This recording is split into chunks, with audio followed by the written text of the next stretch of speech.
Har'a tooppikiin keenya kan ilaallu katiingi tiriimiingi ri'arreenjiingii ilaalla. Mee jalqaba katiingii ilaallu. Katiingi jechuun viidiyoo keenyarraa akkuma kanaan dura kaafne paartii hin barbaanne murree baasuu jechuudha. Fakkeenyaaf iddoo kanarraa haga iddoo kanaa kan jiru balleessuu yookaan murree baasuu hin barbaade waan ta'e haala kanaan yeroo tokko kiliik ispiliit xiqqoo siqee ammallee haga asii hin barbaade waan ta'e ispiliit ergasii haala kanaan jidduu kanarra yeroo tokko kiliik godhe dileetiin godha. Haala kanaan paartiin hin barbaanne baasuu danda'een jira. Tiriimiingi jechuullee kanumaan kan wal fakkaatuu fi fakkeenyaaf amma viidiyoo kana kat godhuurra iddoo adii kana qabne haala kanaan tiriimiingi jedhama jechuudha. Inni kunillee viidiyoo keenya kutuudhaaf oola.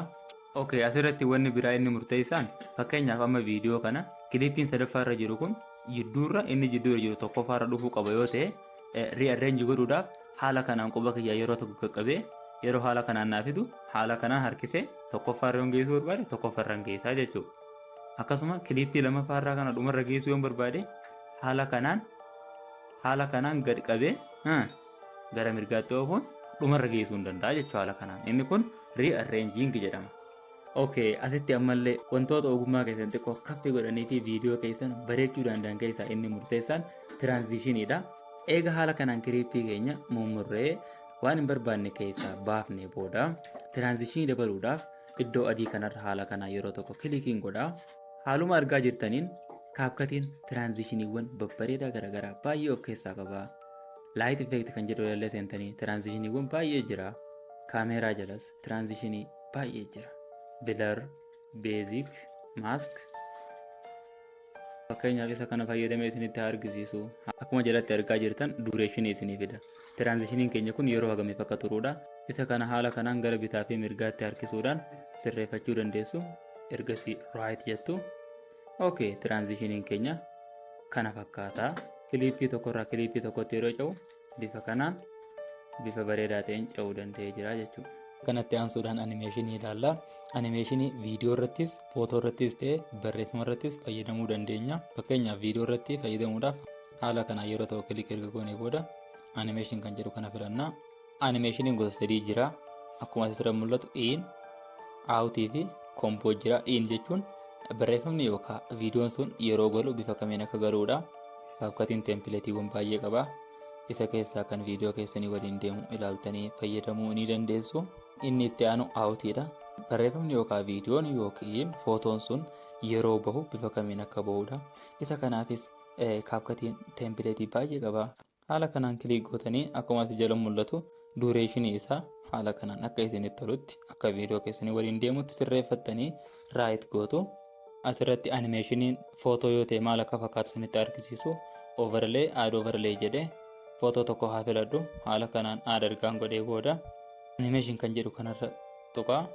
Ergasii filannoowwan sadeentu jira. Inii fi outii lachuu fayyadamuu dandeessu yookiin komboo fayyadamuu dandeessu. Ani amma inii qofa fayyadamee isinitti argisiisu rook vertikaalii kan jedhu kana filadha. Okay, kana fakkaata. Okay, imeejiin keenya yeroo seenu kana fakkaata jechuudha. Egaa moojultuu irratti beezik ediitingii teeknikii bal'inaan haala barbaachisuun ilaallee jirra.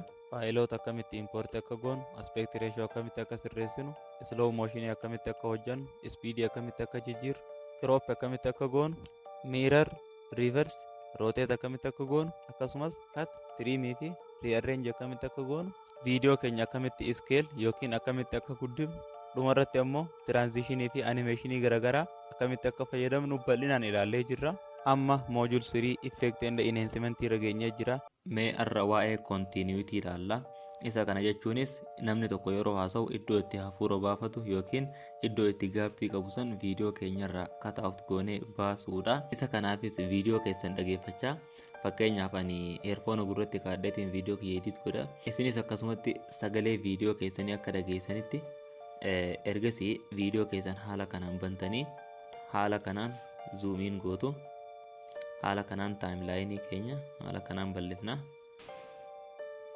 Haala kanaan bannee sagalee viidiyoo sanii dhageeffachaa iddoo itti sagaleen dhaabbatetti daddafnee stooppii godhuudhaan ispiliit jenna. Xiqqoo siqnee iddoo itti sagalee lammaffaaf eegalu irratti ammallee ispiliit goona.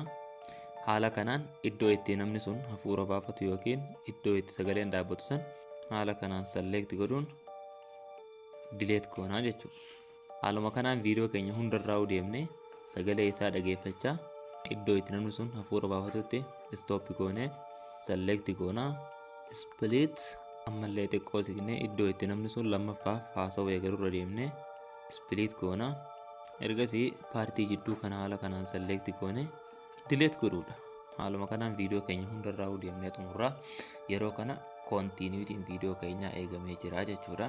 Kana jechuun fakkeenyaaf namni yeroo haasa'u iddoo itti ja'uu fi yookiin immoo iddoo itti hafuura baafatu san suuta jennee murree keessaa baasuudha. Check godhaa yaala.